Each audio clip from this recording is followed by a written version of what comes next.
Well, it's good to finally talk to you one-on-one there, Adrian. Ryan, you're a gentleman, and I'm a massive fan, as you can probably tell. So I love my podcasting, and I love doing it, and I love listening to good podcasts. So I appreciate this opportunity, honestly. It is an honor to to have so many fans. I couldn't say that with a straight face. No, Adrian, I would like to have you, of course, plug your show, plug who you are. I'm a big fan of everyone plugging everyone, as you know. Yeah, you're very generous. Okay, so if you're ready to go into it, we'll just get right into it. You're a consummate professional too, so...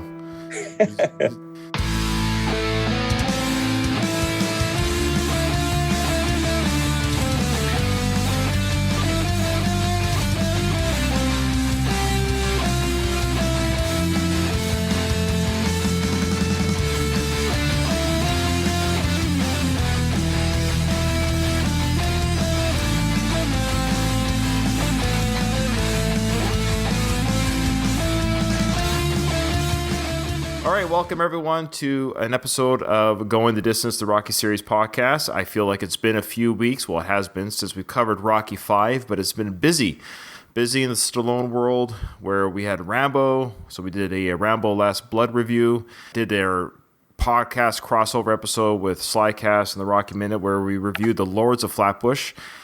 That was a fun one to record, a terrible one to edit. So with Lords of the Flatbush, it was painful to watch, and it was even more painful to edit because I do all the editing. Craig and Doug, they don't do any of the editing. I do all the work. Yeah, I know.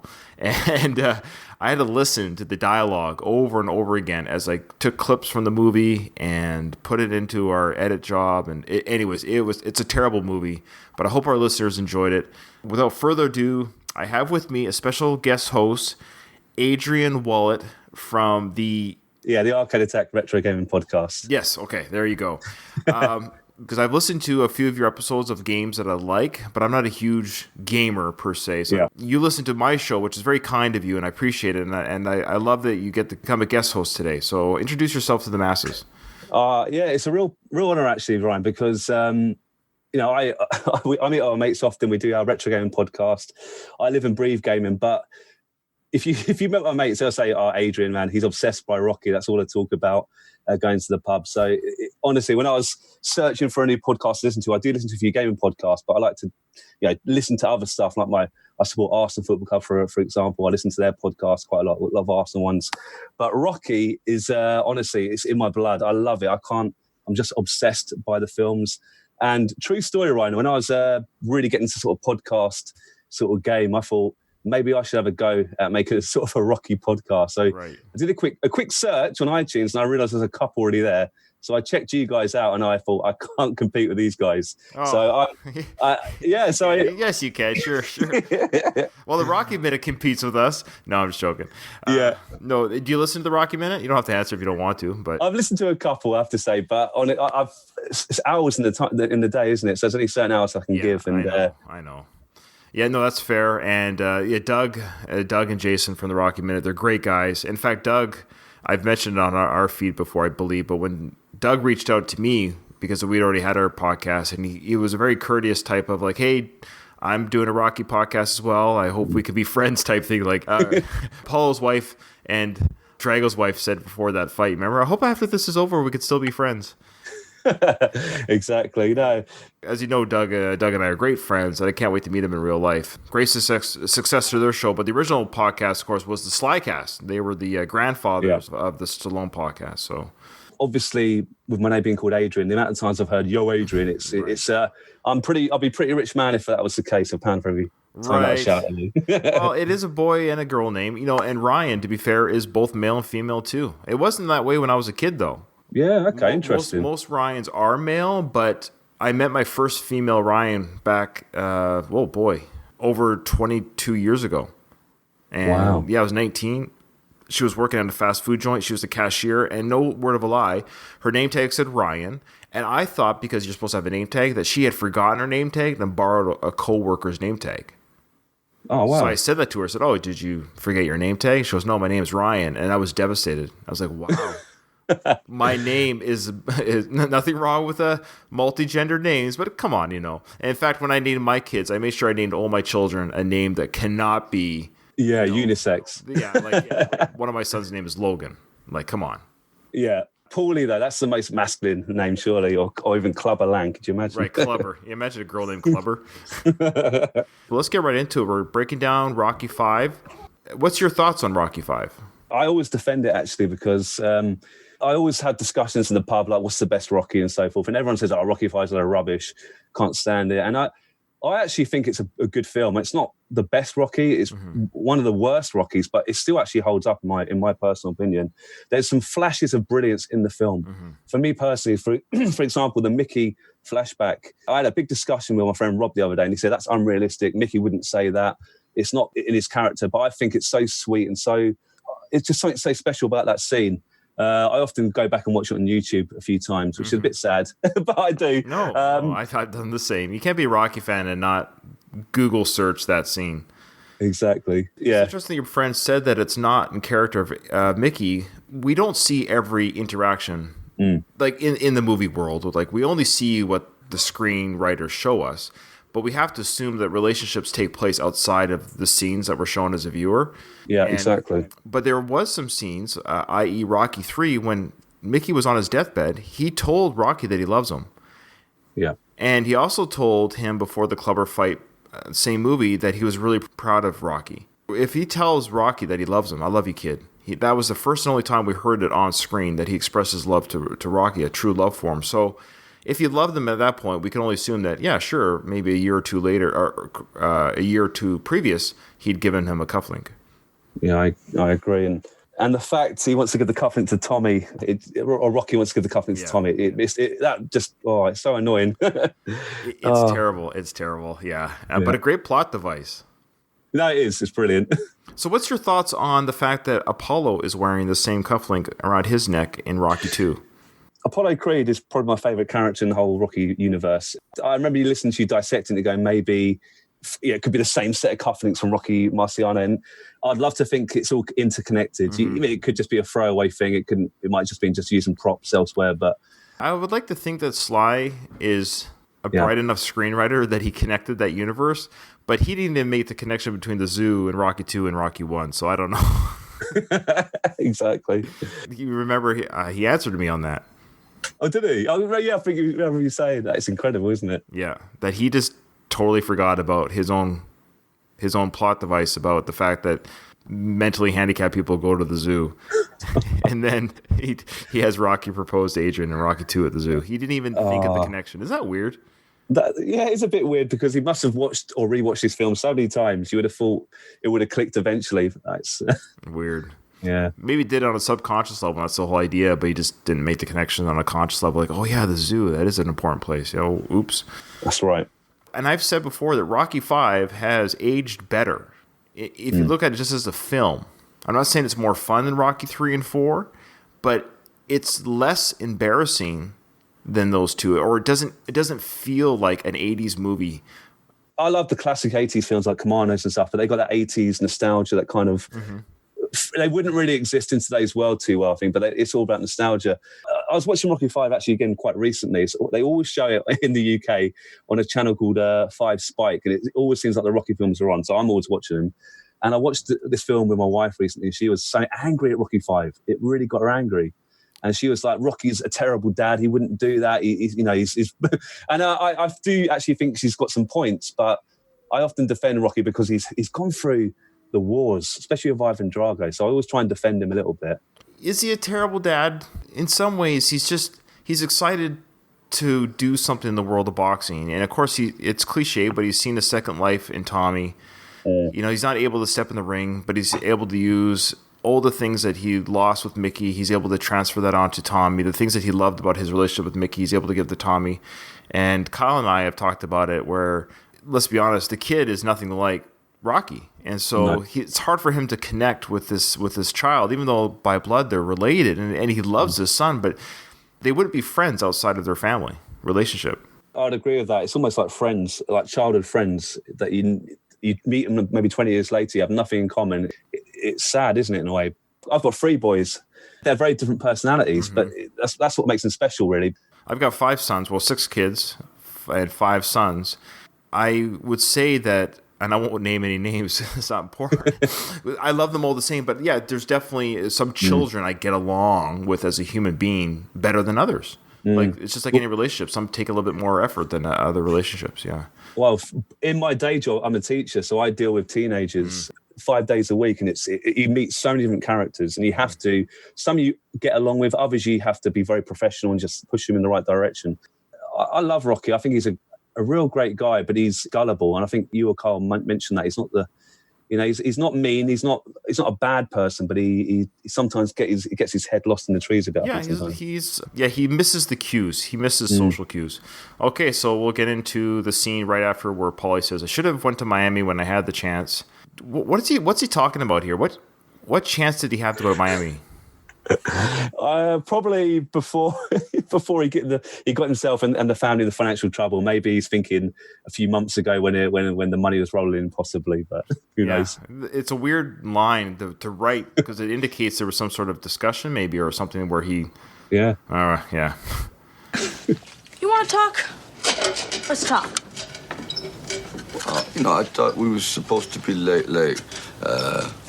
be very close. Hey, come on, kid. I love you. No, you don't. So that's tough. You're a father and I'm a father, so we both could relate to this type of discussion, what it would feel like to have your son tell you after you've told him, look, we're supposed to be close. I love you. You know that I love you. And the child says, no, you don't. Well, how would you feel about that? It would sting. It would really hurt, actually. But obviously, I don't think, Rocky Jr. means it either. He's trying to get to his dad, isn't he? He's trying to get a rise out of him. I'm sure he doesn't really mean that. Rocky obviously does love his son. It would upset you, especially in the short term. Maybe when you sort of think about it in the future, be like, well, it's just a bit of an argument, but it would sting big time. After watching Rambo 5, and Stallone, through no fault of his own, has aged, because that's what happens when we're on this earth. Even Hollywood gods age. Seeing him here, you forget just how handsome he was in his 40s. Yeah. He's a good-looking guy. I wonder what he would look like right now had he not done anything to his face. It's a great question. I mean, he's a handsome man, isn't he? And he's obviously a brilliant physique as well. And he pulled off that jumper. I mean, much better than I could pull it off. I'll tell you that for free. Right. Some people love men sort of aging gracefully and the grey hairs and, with the lines. It adds sort of character. Who knows, eh? It's a good question. I'm not too sure what he's gotten done, but I think he has gotten stuff done, don't you think? I think so. I think his mum is quite a famous plastic surgeon, I believe, or she used to work in the industry. So she's still alive, which blows my mind. We've got a UK show. I don't know if you guys have heard of it, called Big Brother. I don't know if it ever came to the US. And she was actually in a celebrity Big Brother. And she came in and she was basically you live in a house and you're filmed 24/7. You can't escape the house. And I think Bridget Nielsen came into that same show, and it was pretty interesting. I'll tell you that for free. Weird. I YouTube that interaction. Obviously Sly dyes his hair. There's that's not a mystery. But this isn't a slight on Sylvester Stallone. I've said this about every actor and actress who gets work done. I'm always just wondering to myself, maybe just let it be natural. Like Dolph Lundgren, you can tell, and even Jean-Claude Van Damme hasn't got any work done, I don't think. Like, the wrinkles are there. You can see the wrinkles, and that it's okay to be older looking. Yeah. He's about 47, I think, here, if I remember correctly. It could be a painting, couldn't it? Yeah. I do, Do you remember what the deal was? We were supposed to be, tight, like cross fingers. No, what you want is you and Tommy be tight. That's you really talking about. Oh, don't say that. Why can't I say it? Since he's been here, it's Tommy this, Tommy that. You don't have no time for nobody, so I got no time for you. Any thoughts on, besides it's sad watching Sage act with his father, knowing that Sage has passed on from this life? Yeah. That's always tough. But any thoughts on Sage's acting in this film? I think it's actually underrated. I think a lot of people say, and I think it's without much fault, how bad Rocky 5 is. And that's not me, by the way. When you actually watch the acting, there's some great individual performances, and I think Sage is up there. I think he's got a very good natural ability. I watched Daylight recently, and he was quite good in that, but I still think in this performance, he plays it extremely well. This is a very interesting movie because Sly wrote the film, has his son star in the film with him, and it's my understanding that some of the feelings that Sage has regarding his father are true, both in real life and in the film. And Sly wrote that into the film. So it's a very, sounds cliche or silly, but it's a very brave performance from father and son in real life and father and son on film to almost like hash out, I think, some real life issues. It's excellent. I'm surprised he didn't go on to a better acting career, because you get these child actors and you think they're just going through the motions. So they don't know what they're doing. He's got the natural ability there, 100%. Yeah, watching this and watching as much Netflix I watch and stuff with some of these younger actors, Sage is just fine in his acting compared to some of these kid actors today. Yeah. I don't like that earring, though. No. And I never liked it even when I saw this film. I was 15 years old when it came out, and I saw it in the theaters. This is 1990. I'm a teenager, just a few years older at the time than Sage was. And I'm thinking to myself, dude, nobody would wear an earring like this even then. So I wonder why it stuck out as a fashion faux pas even when this film was out. Hey, what are you saying to me, kid? You're like another person. You're the other person. You said I would be number one to you. You said that and you lied. You lied to me and you lied to Mom. I never lied to you. Tommy needed my help. So did I. And remember when you said to watch out for scams and deceptions? Yeah? You're the one that should have watched out. Ooh. Yep. So he's referring to that scene in the beginning of the film when Rocky was telling him at his new school, because this was not like the private schools he was raised in, like be careful of scams and deceptions, people trying to use you and abuse you. And here's Robert, who's, as we know, is a very intelligent kid to begin with. Now he's kind of throwing his intelligence at his father and his naivety at his father, calling him out on his ignorance. I defend Rocky in pretty much everything he does. So I watched Creed 2 recently with my wife, and I was tutting when Adonis was like having a go, in the streets and having a go at Rocky, saying, "You got to train me." And I was getting so angry, and my wife was like, "Stop being so angry. Rocky can look after himself." But in this particular instance, I do think he's got a point. Rocky let him down. He did let the family down actually quite a lot. Yes, but not in a malicious way. He never meant to hurt him. I really believe he got caught up. He got caught up in the old Tommy second chance, I believe. What was he, Robert, referring to the lie to Adrian? That's a good question. Maybe just bringing Tommy into the house. I mean, he might have promised Tommy could stay for a couple of days. It looks like Tommy stayed for a lot longer. Maybe it was to do with that, possibly. Who knows? Well, it's the timeline is so confusing in this film, as you've heard us discuss. The amount of fighting that Tommy's done is at least 2 years worth of fighting. Yeah. So if we were to imagine that 2 years has passed, that's a long time for Tommy to live in the basement. Yeah. So for our listeners, what's happened now, that little discussion took place in the basement, and Robert's leaving with his friends Chicky's pal, and Jewel. They're walking outside into the Christmas Eve night. And for the record, Adrian, I have bugged Kevin Connolly ad nauseum, and he is just not responding to me anymore, which is really weird. It's unfortunate because we actually correlated via email. One day we sent back like 10 emails correlating a time and what we discussed and stuff. So it just literally stopped the next day. Oh, yeah. I've had that myself. I've interviewed quite a few people in the gaming industry, and a couple of times you get really close to like a big name, and I've been transferring emails and they just don't reply. It is annoying because you put a lot of work in and get the questions set out, but yeah, that does happen. So, okay. All right, where were we? Oh, yeah, so they're going out for Christmas night. The kids are taking off. Where are you going? Out. When are you coming back? Later. When? That's a great teenage response, eh? I'm sure I've heard that a few times. Yeah. This is back before cell phones or anything, so. It would be, wouldn't it? Yeah. So just as the kids are running away, a couple of cars pull up, and we know the people exiting the car, but for our listeners, will be Tommy Gunn and George Washington Duke. And we're talking about interviews. Sorry, before I got interrupted by my daughter. So speaking of which, it was really cool that I got to interview Richard Gant, who played George Washington Duke. And speaking of Connolly, I don't know why he won't come on the show. Like, no offense to the guy, but he's not an Academy Award, winning composer.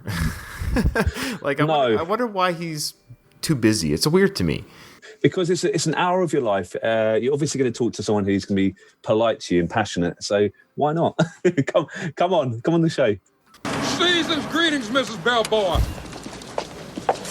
You take care of these people. So I really love how Adrian talks to Paulie there. Like, you take care of these people. And, like, she's very angry and almost sounds almost mafia, like she channeled her Godfather appearance. Yeah, I agree, and it's the timing as well. It's unbelievable, isn't it? You couldn't imagine a more worse time for Tommy and the entourage to turn up. But Paulie looks pretty angry there at this point in time. I think he's going to do a good job, but I'm not so sure if we keep watching in a minute. Yeah, he kind of. I think I've seen this movie many times, but I got the feeling he kind of pussies out a little bit. Yeah, I'm surprised. Yeah. Behold the Santa Fall season. What does George mean by that when he looks at Paulie? Behold the Santa of all seasons. The most unbelievable Santa he's ever seen in his life, possibly. Yeah, maybe. Behold the Santa Fall season. You guys lost? Au contraire, mon ami. I know exactly where I am. Yo, Rocco, guess what's coming to dinner? Tommy Gunn's got new friends. New friends for a new year. So Paulie lets them in. He calls down to Rocco that Tommy's got new friends, and Adrian is legitimately pissed at Paulie right now. I think sometimes Paulie likes a bit like Joker. Actually, wants to see the world burn. He wants to see what's about to happen.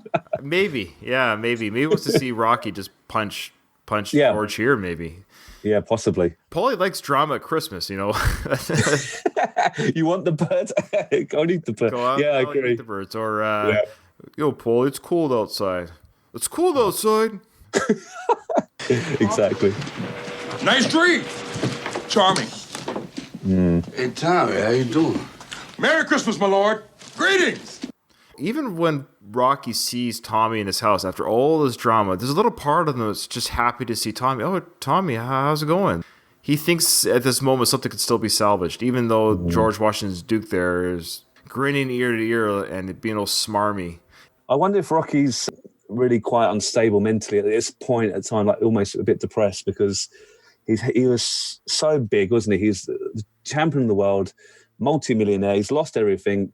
Tommy was his light, his last chance in a weird way, I reckon, in this sort of period of his life. And you're right, he still can't quite let go of that. And it's very sad to see because, as I told you, Rocky is such a good inspiration generally in life for me. He's at a very low ebb right now, I believe. Yeah, well put. Yeah, how you doing? Listen, I don't want to take up too much time. I just want to come by and give a little season's greetings. I don't need no presents. I'll give them to the neighbors. Look, you've done a hell of a job with the man. Facts are facts. I'd have to be blind if I didn't say a title shot isn't in the cards. Title shot? That's right, title shot. Now we're going to work beautifully together. No problems? No friction? Only harmony, huh? It's time to put some hustle behind this muscle. So there, for our listeners, George had to step over Paulie's legs. Paulie did not move. A little bit of a power play there. Yeah. I love Paulie. He's got no manners, but in this time, be as rude as you want, in my opinion. Yeah, absolutely. George has told Rocky, I am now managing Tommy, and we're going to get him a title shot. Look at Tommy's face. He looks uncomfortable, doesn't he? He knows as well it's hurting Rocky, and even a part of him probably thinks, I've gone a bit too far here, I reckon. Yeah, now that he just has to face Rocky face to face. So, yeah, Tom is looking pretty forlorn. I wonder what's in the presents, though. I've always wanted to know, actually. Who knows? It's a really good question. Because are they for the kids? Are they for Rocky and Adrian? It's a great question. I'd love to find out. Probably clothes. Yeah. They look like clothes box, like sweaters and stuff. And there's the redhead. What's her name again? Sherry. Oh, she winds me right up. Yeah. Look at her face right here. Just... Yeah. No, I'm not going to say it, but the face there, it just, it makes your blood boil, doesn't it? What, you say you want to slap her? Oh, no. Well, I was thinking it. I was going to say it out loud. No, I got you. Well, Tommy boy here's got a little something personal to discuss with you. So I'm going to be saying good night. Merry Christmas. Merry Christmas to you. Oh, the caption said her name was Karen. I thought it was Sherry. Anyways, so George is going to leave Tommy and Rocky to have some Christmas time together. Yeah. See you soon, huh? Bye. Sorry I'm late. I got up having dinner. Hey, it's okay, Tommy. Adrian cooked something, but it's probably all cold. Now, all we can do is make sandwiches. This is no Rocky, big... I don't want to make sandwiches. That's no big deal. Tommy, why did you bring him here? He just wanted to come by. I mean, Rock, you mind if I talk to you outside about a few things? Oh, yeah, sure. So Tommy, too, I think he's gotten a lot of flack, Tommy Morrison, for his acting in this film, but I think he does a fine job, too. Yeah. There's no real bad actors in this film, really. And Tommy, for not having much acting career, but I don't think he had any acting before this, did he? But he was very good in this, yeah. Yeah. Well, you know, funny enough, he does a better acting job than Mr. T and then Mason Line Dixon. As far as acting goes, as the nemesis, and he's a real life boxer. Mr. T is not even a real life boxer. He's supposed to be an actor. Yeah, that's a good point. Yeah. But Tarver and what's his face? The other guy in Creed, who played a real life boxer too. Do you mean in Creed 2? Oh, the one in Creed 2? Or? Well, Creed 1, the guy that Creed fought, he's a real life boxer as well. He's Everton guy, isn't he? Yeah, I forget his name now. Yeah. It escapes me. Of course, people are listeners. It's Bellew, isn't it? Something Bellew. Yeah, okay, something like that. Anyways, but as far as Tommy Morrison goes, he's a real life boxer who happened to act in a movie. I think he does just fine. Yeah, he holds his own in this, actually, Tommy Morrison, actually. And I love how Adrian here is like, she's like, I don't want to make sandwiches. Like, Rocky is still trying this, like, trying to salvage this night with Tommy. It's embarrassing, really. And even Adrian knows it's embarrassing. And then she kicks right in, like, Tommy, why'd you bring him here? Well, like, what are you doing? Like, if this was a rated R movie, she would have said, like, what the F? Yeah, probably deservedly so as well, truthfully. Absolutely. So now Tommy's invited Rocky outside to talk about what's going on here, laying it out for him. It's getting late. We have to be there by 10. We have to be there by 10. No. Hey, Tommy, what do you want to talk to me about? Isn't it a long drive? Yeah. So, what do you think? Well, where'd you get this from? Dude gave it to me. Tommy! Okay, this girl, she's been really annoying because, number one, George Washington Duke did tell Tommy, you got to talk to Rocky. So it's kind of already been authorized by the boss man that Tommy has to have this conversation. And she's literally like, we're going to be late to some get-together or party. Isn't it a long drive? And she's just nagging him to maybe to cut the small talk and get right to it, like just to tell Rocky, look, it's over, I guess. Possibly. She wants the power, doesn't she? She can walk all over Tommy. I think she knows that. And she's just really shown who's boss in this situation, which is really weird considering two of these people are like, amazing boxers in their own right. Absolutely incredible. Yeah, boy, yeah.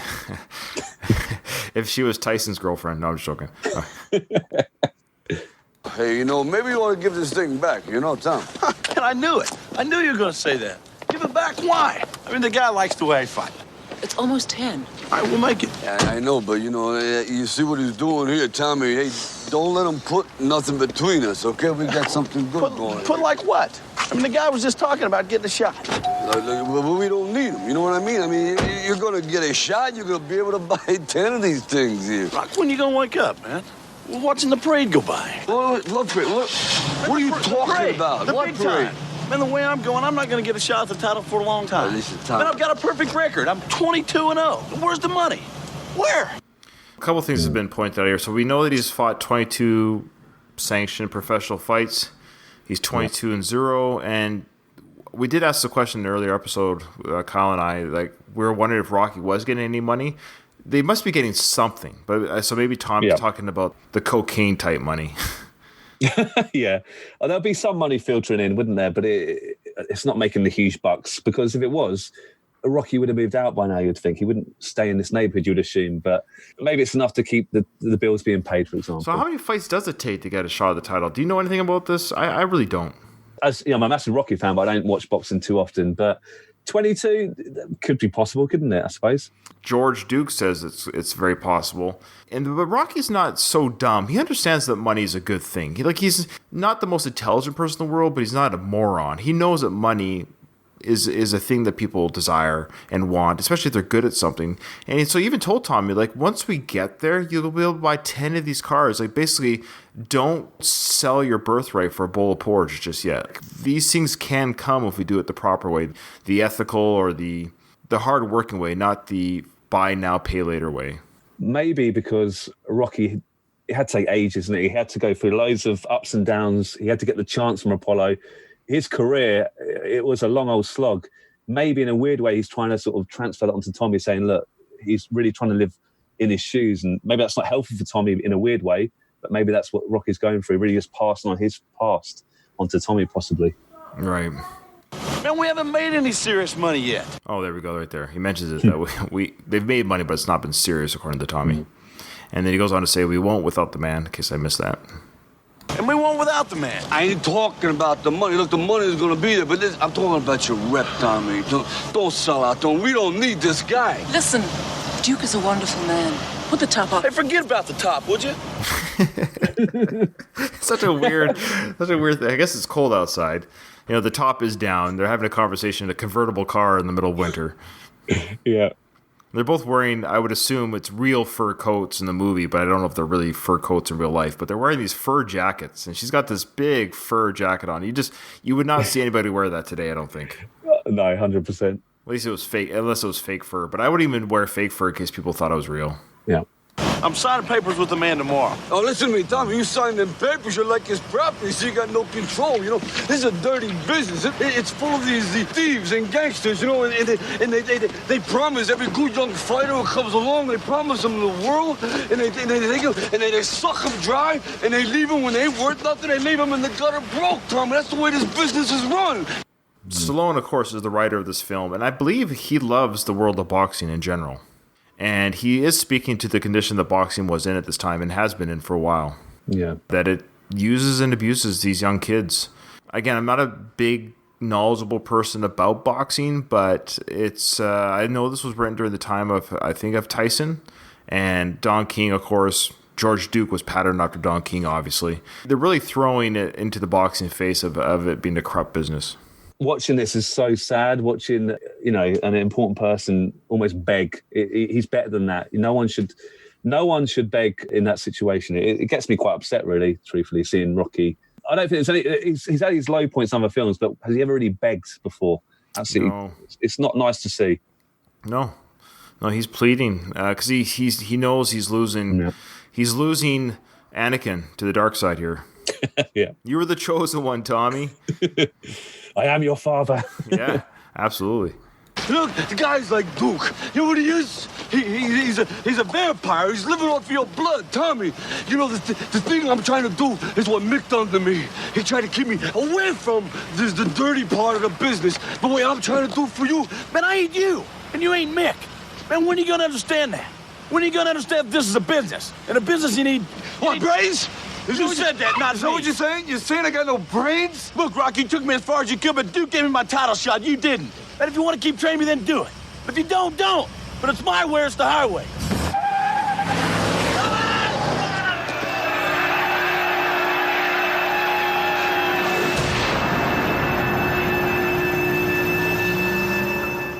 Tommy, well, we just heard the conversation there. He takes off in the car, and it triggers, I guess, the sound and the lights and the stress and the tension triggers, an eternal head injury on Rocky's head there. Yeah. It kind of reminds me of the first Rambo when it had flashbacks to Vietnam. I mean, it's not as extreme, obviously, but you know they use that trick in that film to show the memories, and it's so sad to see. What he's crumbling inside, isn't he? He's not well, I don't think. This is the lowest we've seen Rocky in a while, probably since Mickey's death, and now he's physically injured on top of it. Yeah. So Adrian comes out, and there's a scene coming up, which I've been looking forward to this moment for quite some time. You talk about this movie being full of good scenes and good moments. Well, there's one coming up soon here. Put on your coat. Just put on your coat. Come on. It's not worth it. Adrian is worth it. He's just confused. You don't see what's happening. Yeah, I do see. What do you twist around my Duke. No, I see what's happening. It's you. It's not him. You can't live backwards. Come on, you can't turn back the clocks. We live now. We live here. Hey, Adrian, I know where we live. What do you think? I'm stupid? I'm not as dumb as you think I am. You know, you don't think I can smell it? I see what we are. Adrian, I don't want this no more. I want something good for the family. I don't want this. I don't want this. I mean, did I come back here and get my brains beat up for these guys to say, hey, there goes Balboa. I'm just another pup in the neighborhood. He's angry. He's angry at himself, angry for losing Tommy. He recognizes where he is after all he's been through, the back where they started from. Because that was the big thing in Rocky 1, where he didn't want to be known as another bum for the neighborhood. No. I just think the acting as well is brilliant. I don't think Stallone is amazing, consistent in his film. He's got up and down, but this particular scene, he plays it so well. But, you know, he doesn't want to be that bum. You're right. He's been there before. He's come out of it the hard way. He's not as dumb as people think. He is a good person, but he doesn't know how to get out of it. He's in a bad place, definitely. And he's mentioned a couple times here between the Tommy conversation now, Adrian. He's mentioned before in one of the films where he says, I think it was Rocky 2, where he says, I'm punchy. I sound punchy, but I'm not dumb. Like, I might be slow with my talk, but I'm more aware of what's going on than people think. I think he's also speaking to the public as well, the actor, Stallone. Yeah. Well, he's got a really high IQ, isn't he, in real life, Stallone? Very intelligent man. Yeah. And, you know, I respect him because when he was going through the dodgy adverts, he went back and learnt to read. He learnt back to improve himself. And you know, that takes commitment and dedication, education itself. So good on him. Absolutely. I didn't want this. No, come on. Nobody says that. I'm saying it, Adrian. I'm saying this. When that kid was in the ring, you know what I was doing? I was winning. When he was winning, I was winning. You were winning? Yeah, it was. It was my last chance at getting some respect for us. Do you know that? I respect it's gone, you. It's gone. I respect you can't respect me. Yes, I respect I do myself. respect No, you can't do it. I'm telling you that. All those beatings you took in the ring, I took them with you. I know how you feel. I know when somebody like Tommy comes along, you feel alive. But he's not you. He doesn't have your heart. All those fighters you beat him with heart, not muscle. That's what Mickey knew. That's why you and Mickey were special. But Mickey's dead. If there's something you want to pass it on to your son. For God's sakes, your son is lost. He needs you.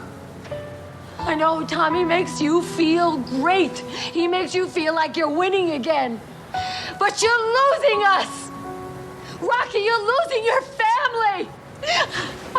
Jeez. So that makes me tear up, man. I don't care. Yeah.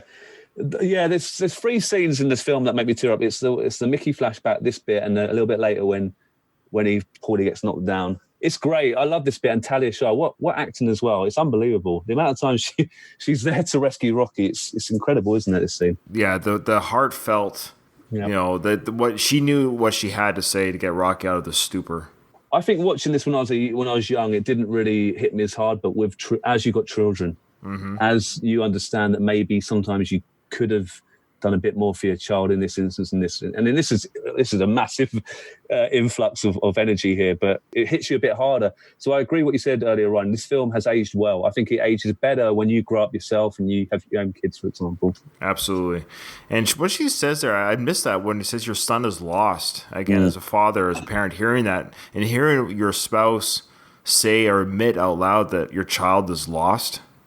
Yeah. You know, we got to save him. We're losing each other. We're losing our family. Let's get back to let's forget everything. Right now, the family is all that matters. I mean, what would happen if Adrian didn't run out and rescue Rocky? Maybe there'd be a divorce on the line. Who knows what would happen? It could have gone crazy. And these big scenes in the film really turned the direction, I think, in the movies. And I love the fighting scenes, but these bits here, the real sort of energy between these two people, it's the reasons that I love Rocky so much personally. Oh, yeah. Totally agree. Yeah. I'm sorry. You know, it was always you and me. It was always you and me. Bill Conti's music playing in the background. It's the theme, the Rocky and Adrian theme. You Take My Breath Away. Yeah, it's beautiful. I'm sorry, Adrian. All right, so we'll stop it there. That's a good place to stop. Well, it's never easy to stop, but we got to stop it somewhere. So yeah, that's a good scene to end it on because it's the next kind of sequence of events that will come up next. And I think it's only a half hour left in the movie, so probably 2 to 3 episodes left with Rocky 5. It's hard to believe it's coming to an end. It's brilliant. I still think Rocky 5 is a great film. It's got some brilliant scenes in it. I love it so much, actually. And Kyle, as you've heard, even with him watching it again, reviewing it, he recognized, like, boy, this is a better film than I've given it credit for over the years himself. And he's a big Rocky fan. And I hope our listeners who are listening, our faithful listeners that have gone through this journey with Rocky 5, that give it another chance. I think there's what makes it not the film that people had hoped was Stallone playing the dumb card a little too strong at the beginning, the punchy card. Yeah. Because he doesn't carry it through the way through the film. You could argue maybe he was just that head injured at the beginning. That's possible. And also the fact that Tommy and Rocky fight in the street. I think a lot of people just had a hard time seeing Rocky not resolve his differences, not in the ring. I wonder if people knew that if Rocky Balboa was to be made after this, it would get a sort of slightly different reception, as in a lot of people thought Rocky 5 was the last Rocky. So did Stallone, I believe, didn't he? So maybe if they knew, don't worry, guys, we're going to follow this up in a few years. We're going to tie up the loose ends. Possibly it might have been perceived a bit differently. Well, I think that's why now I like Rocky 5 better. Yep. Like, I think retroactively, speaking of retroactive, Yep. I think I like this film better because of Rocky Balboa, because we can rest and go, okay, guys, don't worry. It's actually now, it is just a chapter in Rocky's life. The last film does not end on the street, at a street fight. It ends in the ring when he's still got things to prove, things in his basement. Do you think he's going to carry through with, Sly's going to carry through with his Rocky 7 idea? I've heard the details. My truthful answer is I hope he does, because everything he's done with Rocky, I think he's done. Whenever they report this new Creed or a Rocky film, I'm saying bring it on, because the more Rocky, the better. Maybe I'll regret saying that, but I'm such a big fan that I just keep churning them out. Is that a bit selfish of me? Possibly. I might regret saying that, but no, it's not selfish. No, and I think that's fair. People I've had a few of you've heard some of the people like Doug and stuff say, oh no, don't do part 7 or but I'm like, it's Rocky. Stallone knows his character better than anyone else. I've never seen a Rocky movie that I didn't enjoy to some degree or another, it's a Rocky film. And I have my issues with the Creed films, like I brought up before, and I'll get more deep into those when I cover them. But the best parts of the Creed films are when Rocky's on screen. When Rocky, the character, is on screen, it's never a dull moment. I'd agree. He's such a magnetizing character. He feels almost part of the family, isn't he? You see his ups and downs for the last 40 odd years. I say, why not continue it? Why not? Even if it is not necessarily all about boxing, I still love to see more of the character. I'd watch it 100%. We're funny about movies, aren't we? What's your favorite TV show, Netflix or otherwise, that you watch? Breaking Bad. Okay, Breaking Bad. How many seasons was that? 5, 6? Yeah, it was 5 or 6, depending how you look at it. It was like 15, 16 episodes a season or whatever it was. Yeah. It's funny how we don't go, I can't believe that's like 60 movies or whatever, of Walter White. Why is it when it's a Rocky character and he does this 7 movies? That's only 4. That's a 1 season's worth of TV. Why do we get weird about that when it comes to movies over TV characters? I suppose series they can extend the storylines. It could be much more. It's a good question actually, but I suppose most movies have a start, middle, and a finish. Maybe you can keep flogging a dead horse, and you could argue in a way. I think that might be it, but to me, the Rocky character is, we've seen him grow from the age of 30 to 70. That's an amazing film study. Like, what other character has done that journey on screen? Yeah, not James Bond, because they changed the actors. It's a bit of a different situation. Yeah. But there's not many examples, is there? I think that's why Stallone is so clever and deserves more respect, I believe, because creating such a character over this legacy is incredible. Absolutely astonishing, really. I agree. I totally agree. Well, we'll close it there. Adrian, it has been an absolute pleasure. And I will say to our listeners, I called Adrian last minute. We've been meaning to do an episode together, as we're both podcasters, and I wanted to make sure I plugged his show because he's done such a wonderful job plugging mine on Twitter and what have you. And for our listeners, look, if you like Arcade Attack Retro Gaming Podcast, okay, yeah, I have it on Twitter, and so I always know I can look at it. Like, I've got you on Twitter, so I don't memorize it, but I've listened. Like I said, I listened to a few of your episodes where you covered games that I've enjoyed.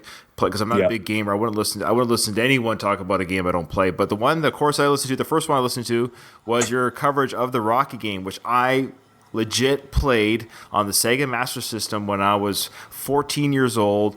I beat the game. I swear to you, I beat the game. I beat Drago. It took me forever. It was like the hardest thing to do, but I was so proud of myself. There's only like 4 characters you just have to beat. Yeah, you got further than me. I couldn't get past, I think, Clubber. Yeah. We did a special. Drago was impossible, man. He's impossible. But it's beatable. Yeah, we covered like a Sylvester Stallone video game special. We covered the Rocky games and some of the Rambo games as well and so forth. But yeah, there's some really good. I think you did Cliffhanger. No, we did do Cliffhanger, which is absolutely terrible. Yeah, so I listened to all your. I think I listened to all your Sly episodes, of course, because I played all those games, and I actually owned Cliffhanger on the Sega CD system.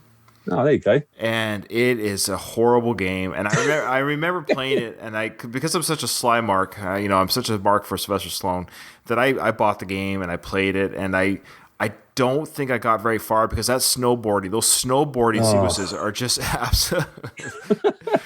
They're insanely difficult, and I'm not even that much of a gamer. Like, I'm not a very good platform gamer. When I do play video games, it's the role playing games like Phantasy Star and now the modern day like The Witcher and stuff. Because I'm not very good at jumping on like the platform games, side scrolling, jumping on this like Mario and stuff. Like I suck at that kind of time when you have to time things. The Cliffhanger game was horrible, and it was very hard to begin with. Well, it's borderline unplayable, that game, truthfully. It's a terrible game. A good Stallone game, if you're interested, is Demolition Man on the 3DO. That's actually a very good game. It's well done. It's actually got scenes that Stallone filmed, FMV scenes, that's actually within the game with not in the movie. So it's absolutely incredible. Oh, I think, you know what? I got to YouTube that at the very least. Yeah. And, so yeah, listen to your guys' show, and it'll be plugged in our show notes. Thank you so much, Adrian, for coming on. And for my listeners, if you haven't already, first, check out Adrian's show. If you haven't already on mine, on Facebook, go to the review section, rate and review our podcasts. If you don't have iTunes, if you have iTunes, go on iTunes and do it. I don't know if it helps out any way, shape, or form. All it does for me is it keeps my show free because I work my butt off to edit these things and to get them out to you guys. It's a passion it's a hobby and it's a passion, and I love doing it. But there's a little part of me that just wants to hear from you guys, just to say, hey, I enjoyed the episode, because it means people are listening. Even though I know people are listening, it's nice to hear that little bit of feedback. And Adrian, you are always so kind, and you often comment on Twitter and comment on how much you enjoyed the show. So I don't have to worry about you. You've done your fair share. Well, no, I agree. When we get reviews back for our podcast, it does mean quite a lot more than raw numbers, for example, because it's just like brilliant. People are, hearing people's views and opinions is always so nice. I agree. All right, brother. Well, thank you again for coming on short notice, and we're gonna have to do this again. I think you've made the cut. You've made the cut for one of my emergency guest hosts. Oh yeah, I'm up for it, 100%. I really appreciate you asking me today. You bet. All right, brother. Take care and have a good rest of your evening. Oh, thank you so much, Ryan. Take care. Cheers.